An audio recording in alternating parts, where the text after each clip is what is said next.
Queridos, graça e paz. Vamos abrir nossas Bíblias, irmãos, no livro do profeta Joel, capítulo de número 2. Livro do profeta Joel, capítulo de número 2, versículo 12 ao versículo de número 16. Joel, capítulo 2, do verso 12 ao verso 16.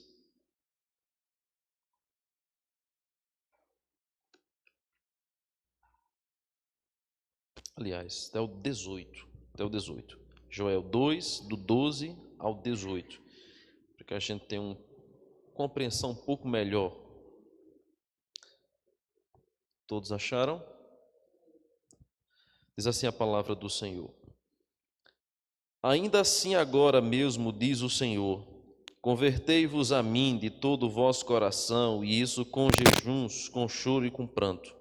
Rasgai o vosso coração e não as vossas vestes, e convertei-vos ao Senhor vosso Deus, porque Ele é misericordioso e compassivo, e tardio em irar-se, grande em benignidade, e se arrepende do mal. Quem sabe, se não se voltará e se arrependerá, e deixará após si uma bênção, uma oferta de manjares e libação para o Senhor vosso Deus? Tocai a trombeta em Sião, promulgai um santo jejum, proclamai uma assembleia solene, congregai o povo, santificai a congregação, ajuntai os anciãos, reuni os filhinhos e os que mamam, saia o noivo da sua recâmara e a noiva do seu aposento. Chorem os sacerdotes, ministros do Senhor, entre o pórtico e o altar, e orem. Poupa o teu povo, ó Senhor, e não entregues a tua herança ao opróbrio, para que as nações façam escárnio dele. Porque onde dizer entre os povos, onde está o seu Deus?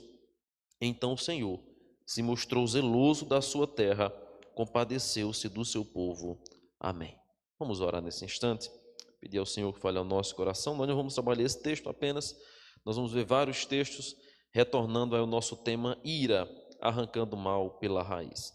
Pai amado, muito obrigado pelo privilégio de estarmos aqui essa noite. Obrigado, Deus, pela chuva que tem caído em abundância sobre nossa terra. Nós te agradecemos, porque a tua fidelidade e a tua bondade têm se mostrado, e o Senhor tem sustentado a terra, o Senhor tem sustentado aos animais, o Senhor tem dado chuva para o pasto. Nós louvamos o teu nome pela tua santa e poderosa providência. Pedimos que o Senhor abençoe poderosamente os irmãos que aqui estão e todas as famílias que agora também estão nos acompanhando de casa. Possamos, ó Deus, perseverar em tua presença, permanecer em tua casa, e que, ó Deus, mesmo diante das lutas e dificuldades, não venhamos esmorecer de te buscar, mas com alegria, com singeleza no coração, com desejo e espontaneidade, possamos te buscar diariamente. Abençoa o nosso estudo, fala conosco nessa noite. Em nome de Cristo nós oramos. Amém e amém. Queridos, faz um mês que nós não temos aqui a nossa doutrina, nós paramos por ocasião dos cultos nos lares. Então eu queria fazer uma rápida reprise de onde nós paramos, porque na verdade o último estudo que nós tivemos mês passado, nós não concluímos ele. Eu apresentei a temática que foi os processos de mudança de nossa conduta irada, e parei na conclusão que seria as 7 aplicações de tudo isso. Então eu vou reprisar o que nós vimos, que já faz um mês, e a gente conclui hoje esse estudo com 7 passos que nós devemos ter para essa mudança de uma conduta irada. Então o que é que a gente viu mês passado? Primeiro, nós falamos sobre a manifestação pecaminosa. Por que as pessoas, ou por que nós, por vezes, extravasamos a nossa ira? Alguns esmurram a parede, batem no armário, fecham a porta agressivamente, alguns jogam prato, colher, o que tiver na frente no chão. Por que as pessoas extravasam? Por que as pessoas extravasam a sua ira?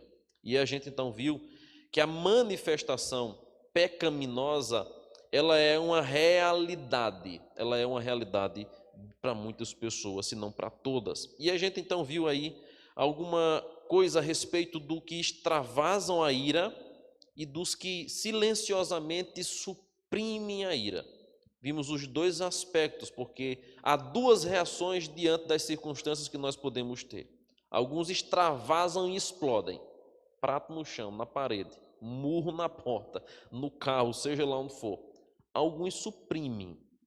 Então há aqueles que não extravasam, são calados, são silenciosos, mas por dentro estão com uma panela de pressão.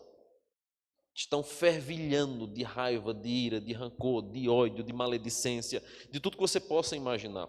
São aqueles que não falam os palavrões, que não agridem, que não verbalizam, mas que a sua mente está cometendo todo tipo de assassinato, todo tipo de atitude imoral, porque a raiva suprimida está ali. Então, nós vimos um pouquinho sobre esse aspecto de tanto revelar da ira, quanto suprimir ou ocultar a ira, ofende a Deus.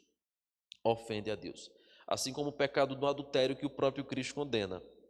A lei diz: não adulterarás. Cristo vai dizer: mas se um homem olhar para uma mulher com um olhar impuro, no seu coração adulterou. É a mesma coisa aqui quando a gente fala sobre a ira. A ira explosiva, ela é pecaminosa, mas a ira suprimida também é pecaminosa. Ah, pastor, então a gente não pode se irar. É verdade. É verdade. E nós podemos nos irar, mas irarmos por aquilo que é correto. A Bíblia diz que a gente pode irar, que a gente deve se irar e não pecar. A nossa ira deve ser santa. E como é que a gente pode fazer isso? Como é que nós controlamos? Como é que nós corrigimos as expressões pecaminosas, tanto por palavras quanto por ações? O que é que a gente deve fazer e o que é que a palavra nos ensina? Nós vimos aí dois exemplos bíblicos. Vimos o exemplo de Potifar, em Gênesis 39, e vimos o exemplo de Moisés, em Êxodo capítulo 20, em Números, melhor dizendo, capítulo 20, do verso 6 ao verso de número 12. Vimos aí como que a ira, ela foi manifestada, tanto por Potifar, como também por Moisés. Passamos a observar, então, naquele dia, os preceitos bíblicos contra a ira manifestada. E aí nós vimos aí algumas observações com respeito a isso, porque Jesus mesmo reconhece a ira como sendo o equivalente moral ao assassinato. Você lê 1 João 3,15, você encontra isso. No próprio Evangelho de Mateus, capítulo 2, de 1 a 18, em Mateus 5, 21 e 22, nós vamos encontrar essa menção. Eu já preguei aqui sobre isso, quando Jesus diz assim: aquele que chamar de tolo o seu irmão é digno de condenação, é digno de punição, é digno de inferno. A menção ali é aquele que se ira contra o seu próximo. E agora passa no linguajar comum que a gente tem, né? Esculhambar o seu irmão, esse tal é digno de réu, ele é réu de inferno de fogo. Então Jesus reconhece a ira como sendo algo equivalente ao assassinato. Além disso, nós vimos que a ira no coração normalmente se manifesta com palavras ofensivas nos lábios. Aqui é o aspecto do extravasar a ira. Aquilo que o coração pensa, a boca fala, né? A boca fala, diz Provérbios, do que o coração está cheio. Apenas transmite o que é guardado no coração. Vimos também as observações de ira no livro de Provérbios. E Provérbios, irmãos, traz uma chuva assim de recomendações de como deve ser o nosso procedimento em torno a respeito da ira. Como é que a gente deve proceder diante da nossa ira. E a gente passou a fazer aqui uma observação sobre a ira no livro de Provérbios. Lá em Provérbios 12, 18, nós vimos que há palavras que ferem como espada, mas a língua dos sábios traz cura, conforme está o texto aí. Vimos também a advertência mostra que as palavras iradas cortam profundamente. Então a gente viu o aspecto de Salomão ensinando seu filho como que ele deveria ter cuidado com as suas palavras, pois estas palavras poderiam cortar profundamente como uma espada. É a sabedoria de Provérbios sobre a ira. Depois nós passamos a observar como é que Deus vê uma pessoa que manifesta a ira. A conjunção ficou errada aí, mas é como é que Deus vê uma pessoa que manifesta a sua ira. Primeiro, ela não é apenas uma pessoa violenta. O que extravasa a sua ira não é apenas violento, ele é também tido como alguém tolo, como alguém burro na Bíblia Sagrada.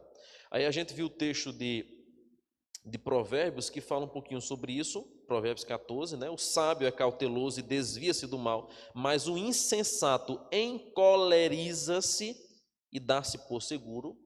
E o verso 17 que diz: o que presto se ira faz loucuras, e o homem de maus desígnios é odiado. Veja que coisa interessante o verso 17. O que presto se ira é a ideia de quem, aquele que rapidamente se ira faz loucuras.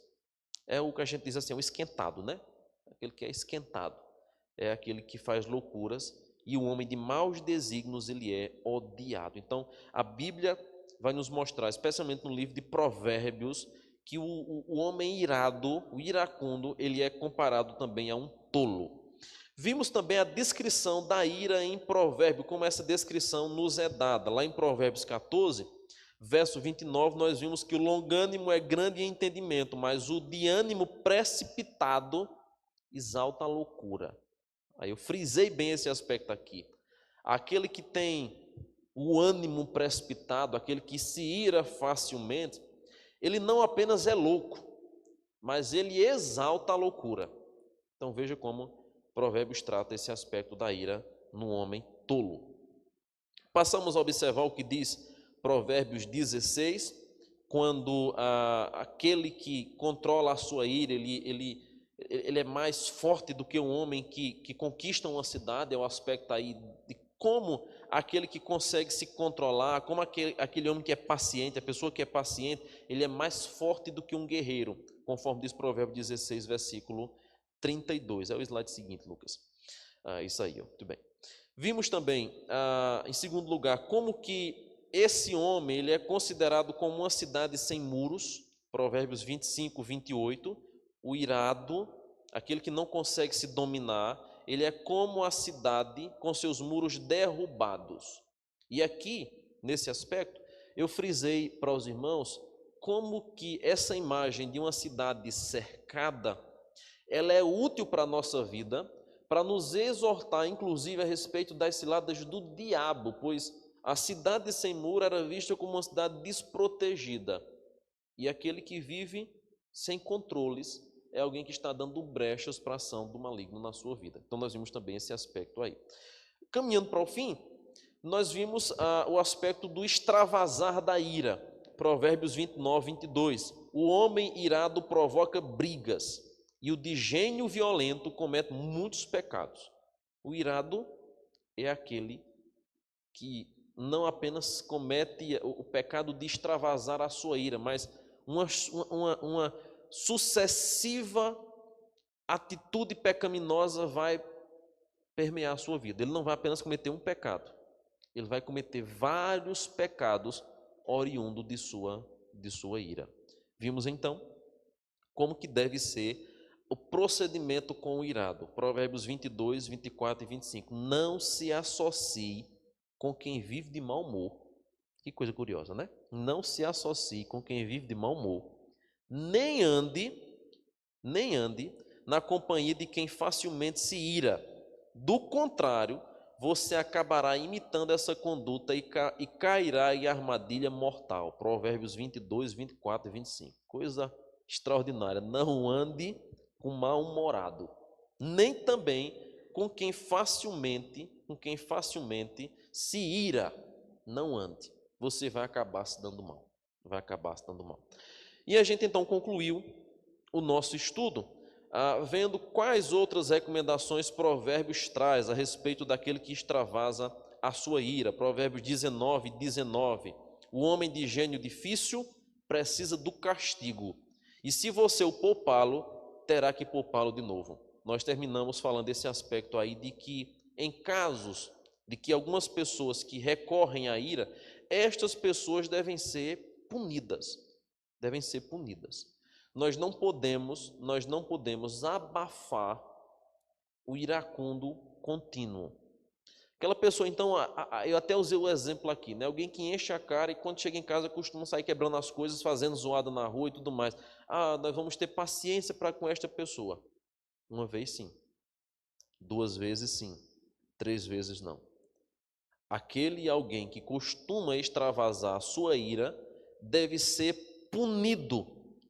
No dia que esse indivíduo for dormir por trás das grades, no dia que esse indivíduo, que costuma sair quebrando tudo quando enche a cara, levar uma pisa, aí ele vai repensar a sua atitude. E Provérbios traz essa instrução. O homem de gênio difícil precisa do castigo. Ele precisa ser punido para aprender. Então, por vezes, nós precisamos lidar com aquele que é constante na sua ira, na sua falta de controle, ligando para a polícia, deixando ele quebrar a cara, deixando passar por consequências difíceis, para que aprenda. A instrução de Provérbios aqui não é para que você veja o mal, é para que ele aprenda e mude de vida. É o processo pedagógico do aprendizado. E aí, então, eu avisei qual seria o próximo tema: as estratégias práticas e passos de mudança. É o que eu quero, então, hoje trazer como a conclusão do estudo anterior. Mas não se preocupe, porque a conclusão do estudo anterior é também um estudo válido para hoje, e eu quero mostrar aos irmãos por quê. Estratégias práticas e passos de mudança. Se aquelas atitudes de ira que a gente viu no estudo passado, ela é comum em nossa vida, ou alguma delas é comum em nossa vida, o que é que a gente precisa fazer diante disso? Como é que eu posso mudar? Porque nós vimos o que é que a Bíblia fala acerca dessa conduta irada. Ela condena, ela traz instruções práticas, ela fala das consequências, ela fala de como que isso é prejudicial, de como que isso é ruim e como que deve ser punido. Mas diante disso, o que é que eu devo fazer para mudar a minha conduta irada? Porque eu tenho certeza, irmãos, que a atitude de irar-se pecaminosamente é algo comum na minha vida e na sua vida. Nós nos iramos. No trânsito, a gente se ira, às vezes no telefonema, a gente se ira, às vezes com a comida do restaurante que demora. A gente se ira, às vezes, com um funcionário que não faz o trabalho direito. A gente se ira com o patrão, que é exigente demais, que pega no nosso pé. A gente se ira com o nosso cônjuge, com os nossos filhos. Por motivos diversos, constantemente a gente cai no pecado da ira. E como é que a gente deve, então, trabalhar? Quais as estratégias que eu devo utilizar para a mudança? Em primeiro lugar, arrependa-se. E aí o texto de Joel, mais uma vez, vem à nossa mente. Rasgai o vosso coração e não as vossas vestes, e convertei-vos ao Senhor vosso Deus, porque Ele é misericordioso. Foi o texto que nós lemos no início. Primeiro passo para alguém que quer mudar uma conduta irada é o arrependimento. A gente precisa, diante disso, queridos irmãos, entender que os desejos pecaminosos vão gerar uma ira, uma conduta irada, e para que a gente mude isso, é preciso que a gente se arrependa para receber tanto o perdão de Deus, como também a capacitação de Deus. A gente vai observar domingo que vem esse aspecto, né? Perdoa as nossas ofensas ou as nossas dívidas, assim como nós perdoamos a quem nos deve, aos nossos devedores. É o aspecto de que perdão lhe será dado se primeiro você perdoar. Lembra lá a passagem, ou a parábola, melhor dizendo, do credor incompassivo? Um homem devia 10 talentos, né? Não, 100 talentos. Esqueci agora, pronto, agora esqueci o texto. A parábola do credor incompassivo, um devia talentos e o outro devia denários. O denário era a moeda do trabalhador, 100 denários, lembrei agora, que era o trabalho de 100 dias. O outro devia uma quantidade impagável, tanto que a gente considera aquela parábola como sendo uma hipérbole. Ninguém era capaz de dever tanto como aquele homem. Era uma somatória do imposto de todo o Império Romano por anos e anos. Aquele que devia uma quantidade absurda, exagerada, impagável, foi perdoado pelo seu senhor. Só que aquele que tinha uma dívida gigantesca não perdoou o seu funcionário, que só devia 100 diárias. Aí Jesus vai dizer: servo mal, perdoei de tanto, e você não foi capaz de perdoar o seu. Vai ser entregue aos verdugos, vai ser entregue à condenação, parafraseando a parábola. A ideia é: o perdão me é dado para que eu perdoe. Ou, no caso de Mateus capítulo 5, eu perdoo para que eu também seja perdoado. A oração do Pai Nosso nessa parte final, ela é uma prerrogativa de que você quer receber o perdão de Deus, você precisa primeiro perdoar. Aqueles que oram sem perdoar aos seus devedores, a oração não passa do teto. A oração não serve. Porque o Senhor diz, na própria oração diz, perdoa assim como nós perdoamos. Então, se eu não perdoo, se é assim como, não haverá perdão para mim. Então, o primeiro passo é arrependa-se. E Joel vai trazer isso de maneira muito clara quando faz uma exortação ao povo de Deus. Aquele povo não deveria, diante dos seus muitos pecados, rasgar vestes no aspecto de apenas aparência. Há muita gente que vive de aparência, muita gente, até mesmo dentro da igreja, viu? Não se engane, não se engane. Dentro da igreja há muito trigo, há muito joio semelhante ao trigo. Igualzinho assim, você olha assim, menino, é o mesmo jeito. A capa é a mesma, a planta é o mesmo jeitinho. Só que depois, o próprio Cristo vai dizer que quando fizer a colheita, será separado o joio do trigo. Há muitos, diz o próprio Jesus, que diz assim, no último dia vão dizer, Senhor, nós expulsamos demônios, nós fizemos milagres, nós fizemos tantas coisas. Jesus vai dizer, apartai-vos de mim, eu não conheço vocês. Há muitas pessoas que por fora, uma religiosidade fantástica, mas o coração, as atitudes, o oculto, só a misericórdia de Deus.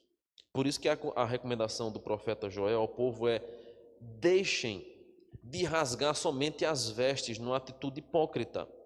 Não adianta vocês parecerem arrependidos, é preciso rasgar o coração. Aí a passagem vai dizer, então, rasgai o vosso coração e não as vossas vestes.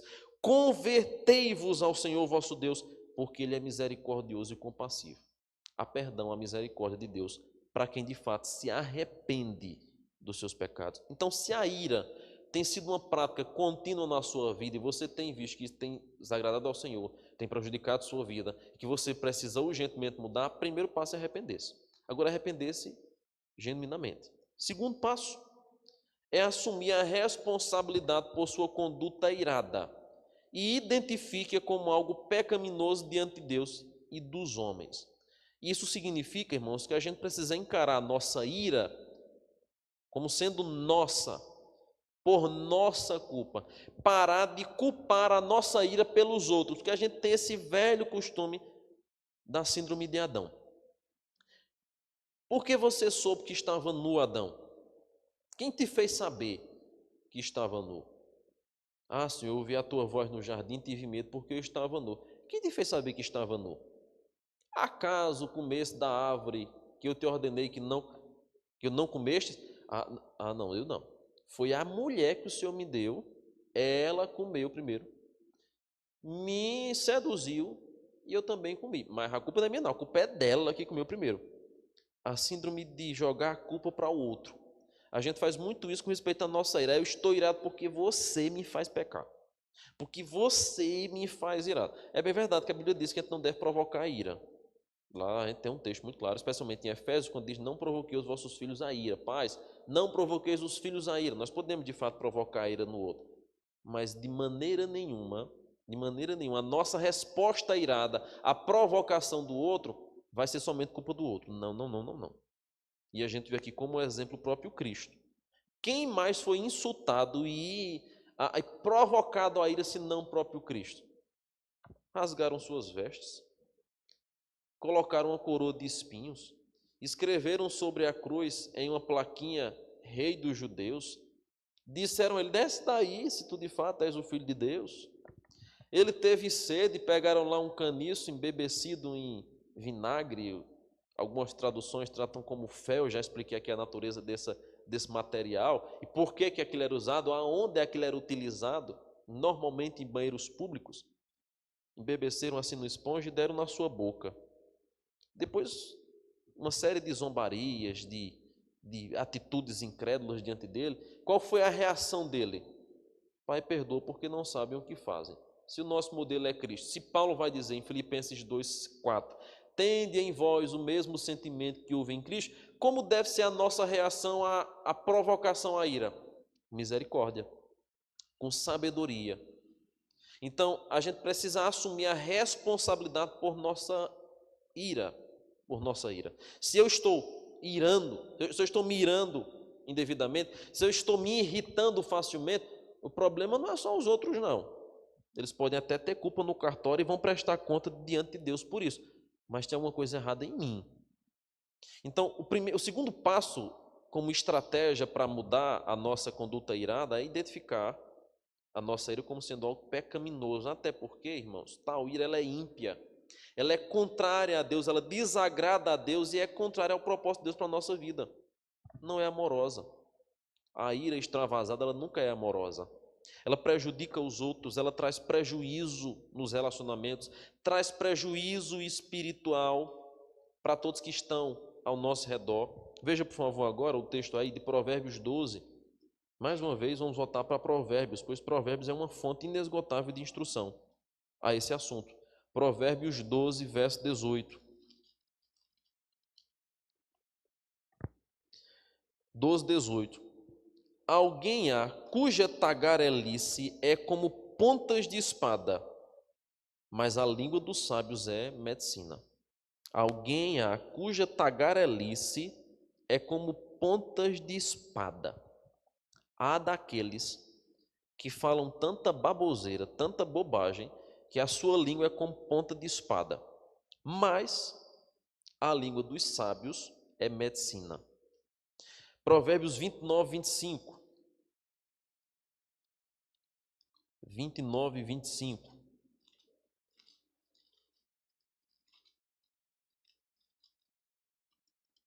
Diz assim a palavra de Deus. Quem teme ao Senhor, quem teme ao homem, arma ciladas, mas o que confia no Senhor está seguro. A diferença daquele que vive em constante, a contínua tagarelice, que é como pontas de espada que fere a outras pessoas, que machuca a outras pessoas, e agora também, em Provérbios 29, 25, a diferença daquele que teme ao homem, que sua preocupação está com respeito ao homem, por isso ele vive armando ciladas, mas ao lado, o que confia no Senhor está seguro, está tranquilo, não precisa viver armado. Entendeu a ideia aqui? Não precisa viver armado. Eu pregava isso no casamento de Rafael e Sara semana, faz 8 dias hoje, né, que eu estava casando eles lá em Garanhuns. Eu falava exatamente esse aspecto. O mundo tem vivido tão conturbado com respeito ao casamento que quando as pessoas vão se casar, elas já se casam armadas. Nós vamos se juntar aqui, mas se não der certo, cada um leva seus panos para casa. Se não der certo, isso aqui é meu, isso aqui é teu. É armado. Aquele que teme ao homem, ele anda armado. Mas o que confia no Senhor, diz o texto, está seguro.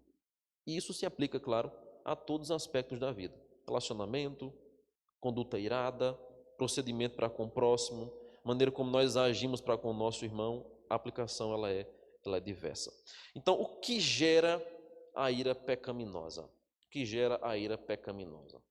A nossa série lida com o tema ira, arrancando o mal pela raiz. E qual é a raiz dos problemas que a gente tem visto desde o início dessa série no nosso coração? É do coração que brotam os maus desígnios, é do coração que brota a cobiça, é do coração que brotam coisas más. Por isso, um coração idólatra, que não descansa em Cristo, nem busca a sua sabedoria, invariavelmente vai gerar ira pecaminosa. E aqui deixa eu fazer uma consideração importante a respeito da ira. Todas as vezes que nós extravasamos a nossa ira, ou nós implodimos em nossa ira, nós estamos revelando um aspecto, um coração idólatra. Mas assim, pastor, como é um coração idólatra? Eu não aceito ser desagradado, eu não aceito ser desafiado, eu não aceito ficar para trás, eu não aceito ser questionado, eu não aceito que pensem isso de mim. Cara, eu não levo desaforo para casa. É um mini Deus. É um mini Deus. Se alguém não aceita nada que lhe confronte, esse alguém é um mini Deus. Um coração idólatra. Por isso que o extravasar da ira revela muito a idolatria que nós temos a nós mesmos. Nós somos, por vezes, idólatras de nós mesmos, porque nós não queremos de jeito nenhum dar o braço a torcer a nosso erro. Por isso que o primeiro aspecto é confessar.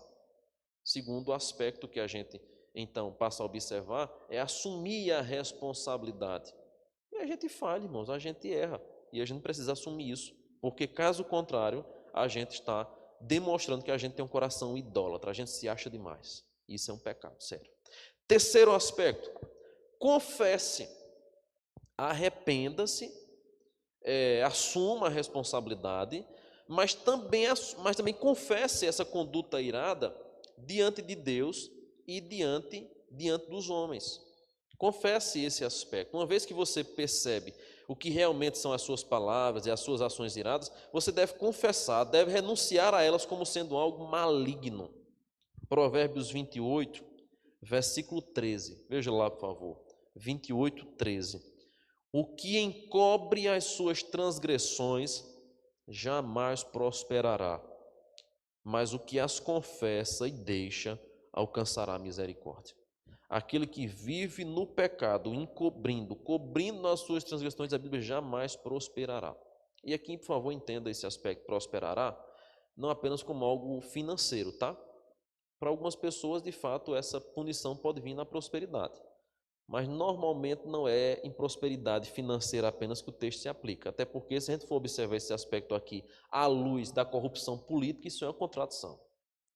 Porque o que tem de político ladrão, que rouba constantemente e está enriquecendo aí à torta e à direita, não é brincadeira.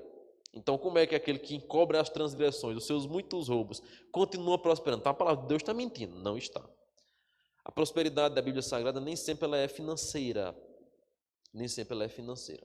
Bom, claro que financeiramente pode ser afetado. Deus pode tratar alguém no aspecto da finança.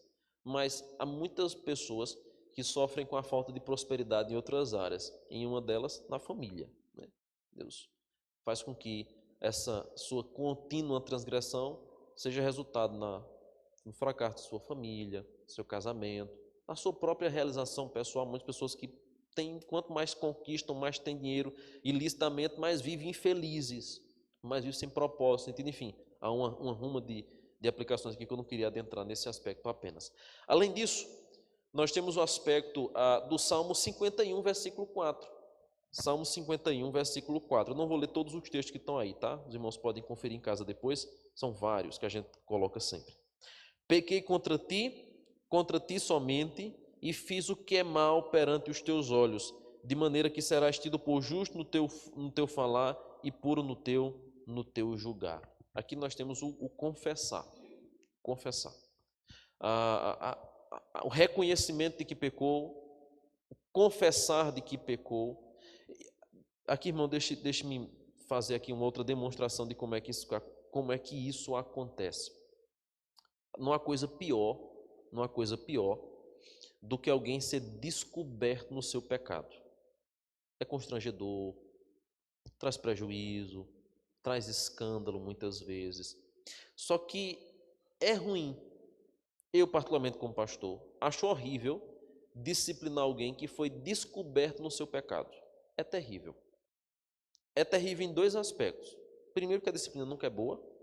Segundo, porque eu não sei se aquele camarada de fato vai se arrepender de fato, de verdade.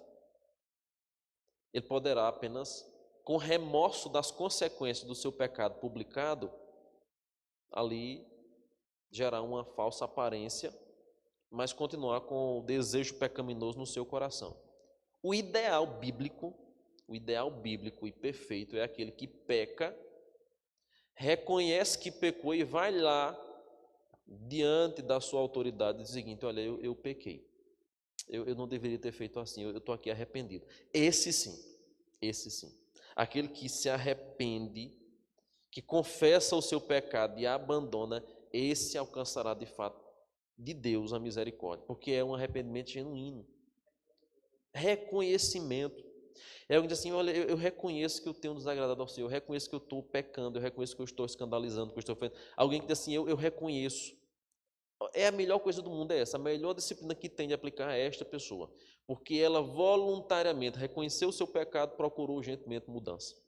Diferente daquele que vive atolado no pecado e só vai abrir a boca para confessar um dia que já for descoberto. Aí não tem como dizer: não fiz, porque já está estampado. A filmagem pegou, a fotografia, uma conversa salva, um pride, seja lá o que for. É terrível. Porque a gente não sabe até que ponto pode haver um arrependimento genuíno. Pode.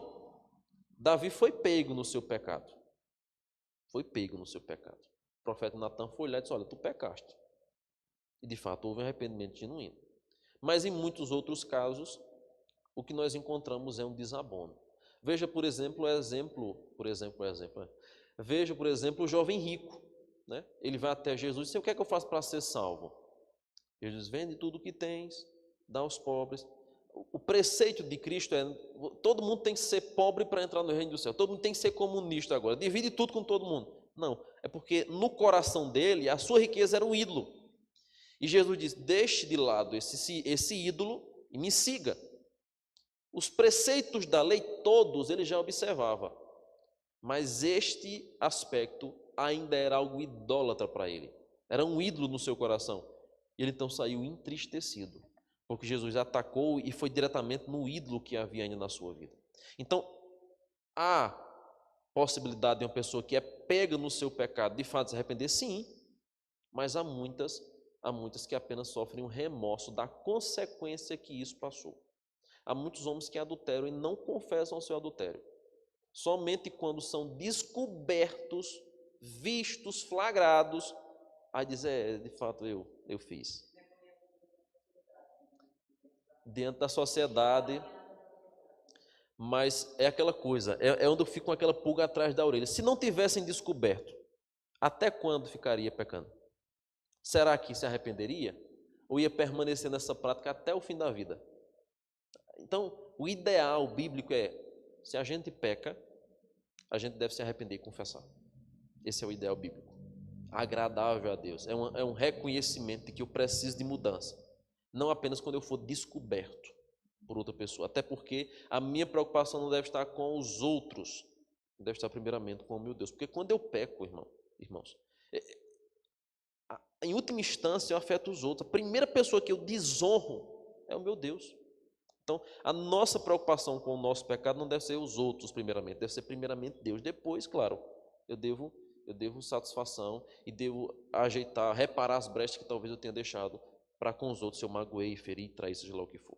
Em quarto lugar, renove sua fé em Jesus Cristo e nas promessas de seu evangelho para pessoas iradas. Ainda que a conduta irada seja pecaminosa, ainda que o extravasar da ira seja condenado na Bíblia Sagrada, a esperança e a promessa de misericórdia para quem se arrepende.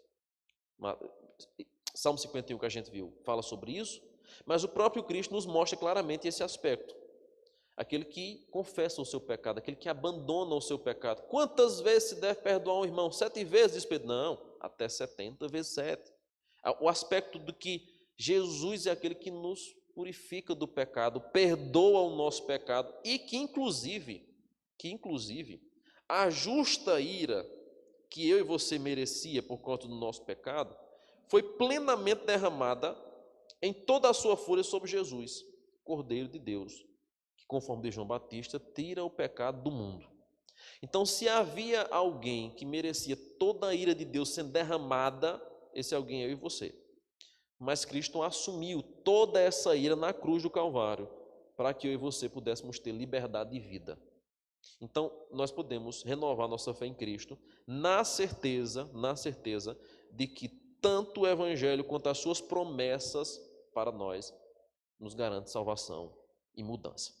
Quinto, comprometa-se a tomar passos concretos e ativos para substituir a conduta irada com palavras e ações semelhantes à de Cristo. Então, você vai fazer uma substituição.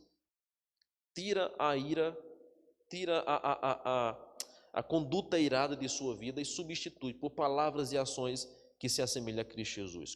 Quais devem ser? Primeiro, autocontrole. Provérbios 16, 32, 25, 28, 29, 11, Gálatas 5, 11. Vou ler só um, os demais irmãos podem ver em casa. Provérbios 16, 32.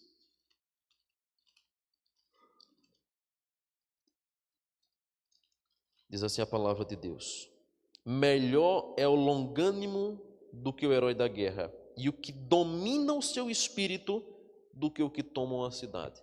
Autocontrole. Segundo, linguagem piedosa.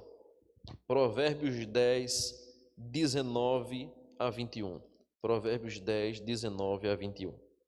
No muito falar não falta transgressão, mas o que modera os lábios é prudente. Prata escolhida é a língua do justo, mas o coração dos perversos vale muito pouco. Os lábios do justo apacentam a muitos, mas por falta de senso morrem os tolos. Autocontrole, linguagem piedosa. Que conforme Provérbios, o que modera os lábios é prudente. O que tem a língua piedosa tem uma prata na sua boca, prata escolhida é a língua do justo, e os lábios do justo também são apacentadores. 3 aspectos a gente encontra nesses 3 versos, né? 3 aspectos aí: prudência, preciosidade e o aspecto de apacentar. 3 aspectos você tem aí. Vou até fazer um sermão aqui, olha, 3 pontos, já está pronto, é o sermão presbiteriano. Veja aí só esses 3 aspectos que Salomão nos traz. Terceiro, pacificação e resolução de conflitos bíblicos. Lá em Mateus 5, 9, nós já meditamos aqui, bem-aventurados os pacificadores. Bem-aventurados os pacificadores. Autocontrole, linguagem piedosa, pacificação. Nós precisamos aprender a desenvolver essa pacificação. Quer nós sejamos um ofensor, quer nós sejamos um ofendido. A gente não deve ser pacificador somente quando a gente está por fora ali. Vamos separar a briga dos meninos da escola, não é só isso não. O pacificador deve agir tanto quando ele ofende, ele deve reconhecer imediatamente que ofendeu e já pacificar. Peraí, não queria dizer isso, me desculpe, perdoe, eu errei. Como também ele é ofendido. Aqui é o aspecto mais curioso e mais desafiador do Evangelho. Porque é muito fácil a gente pedir perdão quando a gente ofende alguém. Agora o negócio é quando alguém nos ofende e a gente perdoar esse alguém que nos ofendeu. E aqui está o princípio que nos é levantado. Ser pacificador também quando nós somos ofendidos. É importante esse aspecto. Jesus convoca a buscar a acertar as relações com outras pessoas. Então, além de exercer o autocontrole, uma linguagem piedosa e uma resolução de conflitos, nós precisamos acertar nossas contas com os nossos devedores. Em perdão, reconciliação e buscar a paz. A própria Bíblia vai nos ensinar isso. Se depender de vós, tende paz com todos. Naquilo que não depende de você, você tem o que fazer. Mas se depende de você ter a paz, tenha paz com todos. Tenha paz com todos. Então, comprometa-se a tomar passos concretos para modificar essa conduta irada. Sexto lugar, estabeleça e execute um plano viável para evitar tentações. Diante de tudo aquilo que a gente viu da ira, de como que ela tem consequências drásticas, de como que ela é maligna, evite ocasiões desnecessárias que o tentem a demonstrar a sua ira.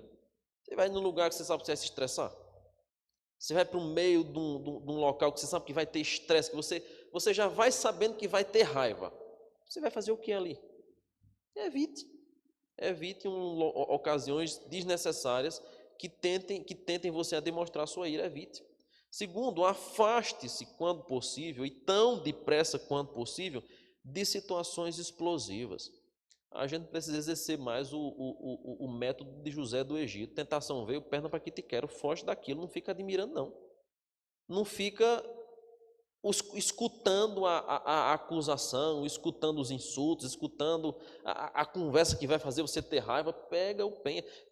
Começou a esquentar aquele clima na família, começou a esquentar o clima no trabalho, estão querendo levar a conversa para um lado mais de desaforo, vai-te embora. Não vai botar lenha na fogueira, não. Terceiro, no meio da tentação, peça força a Cristo. Nós não seremos, irmãos, sempre blindados de passarmos por isso. Haverá momentos que a gente vai poder pegar o penha. Vai-se embora, foge, sai dali, vai esparecer a cabeça e você não vai entrar em confronto. Só que haverá momentos que você vai estar no meio do furacão. Como é que a gente vai reagir? A gente deve lembrar do que é que a Bíblia nos diz a respeito disso. E eu tenho à frente aí, no slide seguinte, alguns versículos que a Bíblia fala sobre isso. Mas, além disso, também, recrute crentes maduros para orar por sua vida e lhe aconselhar. Peça conselhos. Como é que eu devo lidar? Olha, eu não tenho conseguido segurar a minha ira. O que é que eu devo fazer? pelo menos peça oração. Pelo menos confesse o seu pecado. Há um dado científico, isso é comprovado, de que quando nós temos alguma coisa pecaminosa, algo em secreto, e essa coisa é descoberta por alguém, aquilo deixa de ser tão atrativo. Eu costumo aplicar muito esse método, especialmente quando eu converso com jovens e adolescentes que estão atolados em pornografia ou masturbação. Enquanto é segredo, enquanto está oculto, enquanto está ali em secreto, debaixo de 7 chaves, ninguém sabe, aquilo dali gera desejo, gera curiosidade, gera vontade. Mas no momento que alguém descobre e sabe o que está fazendo, naturalmente aquela vontade vai diminuir, porque há alguém que já descobriu, deixou de ser segredo. Isso cientificamente é comprovado, inclusive. No aspecto bíblico, como é que a gente deve utilizar esse artifício? Confesse seu pecado a alguém que é maduro. Não vá sair confessando a todo mundo, pelo amor de Deus.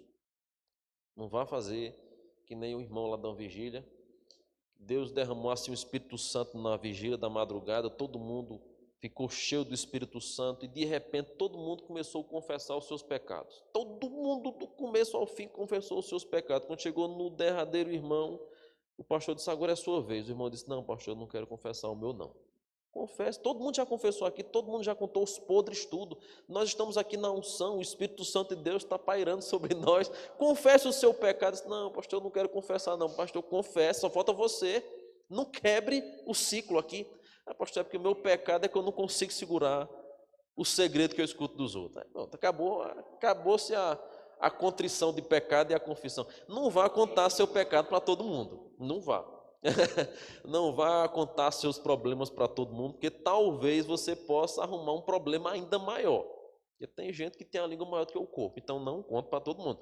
Procure pessoas maduras, confiáveis, que de fato lhe possam ajudar. E aí vem os versículos bíblicos que a gente deveria memorizar e trazer à nossa mente sempre quando formos tentados a agirmos de maneira irada. Provérbios 15:1.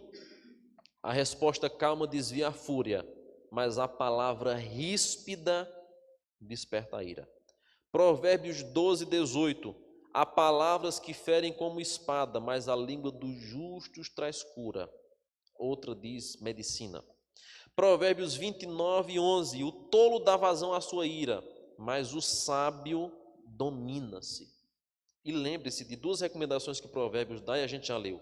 Quando eu estouro a minha ira, sou como um fracote covarde e como uma cidade sem muros. São as 2 menções que Provérbios utiliza para falar sobre o irado. É um fraco, que não consegue se dominar, é como uma cidade desprotegida. É alguém que está suscetível à ação do maligno. Finalmente, para encerrar, continue a estudar as Escrituras. O melhor método da gente combater a ira é a gente utilizar a palavra de Deus. Não apenas a ira, o pecado da ira, mas como qualquer outra área de nossa vida que precisa ser confrontada. É a palavra que nos confronta. Com respeito à ira, estude sobre o fruto do Espírito. Gálatas 5.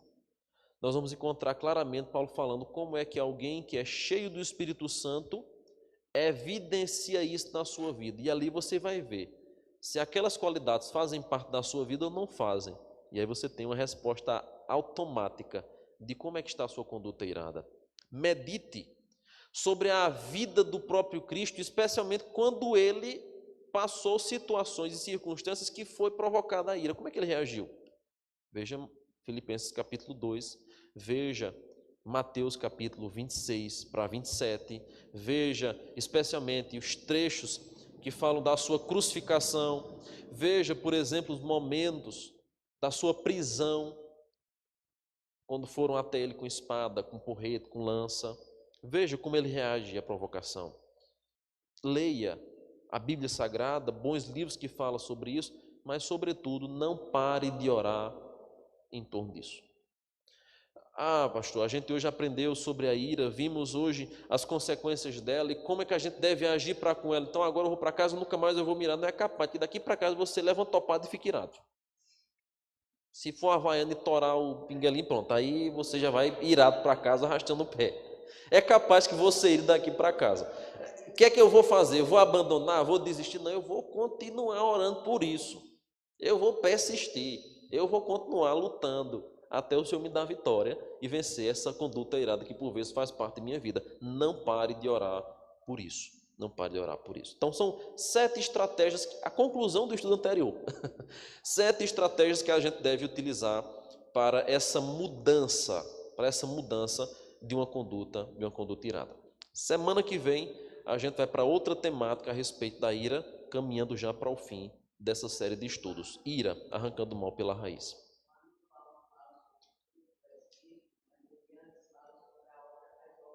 Isso. Isso. Aham. Exatamente. A leitura de Gálatas 5 ela é extremamente eficaz porque mostra esse aspecto que a irmã Norá está mencionando. Paulo trata as obras da carne, depois fala qual é o fruto do Espírito. Aí a gente bota na balança e vê de qual lado nós estamos pendendo para pendendo mais. Aí a gente percebe se a gente está, naturalmente a gente vê quanto que a gente está distante do Senhor e precisa mais do Espírito Santo para nos controlar, para nos dirigir, para dar paciência, para dosar nossa língua, nosso coração, e assim nós irmos quebrando esse ídolo que às vezes há dentro de nós. Vamos ficar em pé, vamos orar, encerrar esse momento nessa noite. Dar as boas-vindas à nossa visitante, né? Esteve domingo conosco, hoje mais uma vez, Deus abençoe, seja sempre bem-vindo aqui no nosso meio, tá bom? Aos irmãos que estão nos acompanhando de casa, também nós temos aqui um bom número de irmãos, estou vendo aqui a transmissão ao vivo, nos acompanhando, que Deus os abençoe, não desanime não, viu? Eu sei que está chegando o inverno, a preguiça e a falta de vontade de vir para a igreja é grande, mas não desanime, só são 1h30 de programação, bota o casaco, vem para a igreja, depois você vai para casa e toma seu chocolate quente. Eu sei que tem gente tomando chocolate quente agora me assistindo, eu sei, alguém me disse. Vamos orar. Pai amado, nós te damos graças, Senhor, porque a tua boa mão tem sido contínua sobre nossas vidas. Tem nos sustentado, tem nos guardado, tem nos abençoado. Pedimos que o Senhor continue a nos livrar de todo mal, de todo perigo, mas também pedimos a tua ajuda, Pai, para nos livrarmos dessa conduta irada que por vezes nós temos, de ações que por vezes refletem um coração idólatra, um coração voltado para si mesmo. Oh Deus, perdão, nos ajuda a melhorarmos, nos ajuda a sermos mais semelhantes a Ti. Arranca de nossa vida toda atitude pecaminosa, toda atitude que Te desagrada. Nós pedimos isso, ó Pai. Oramos para que o Senhor tenha misericórdia de nós, para que dia após dia possamos crescer em santidade, nos assemelhando a Ti. Oramos em nome de Jesus. Amém e amém.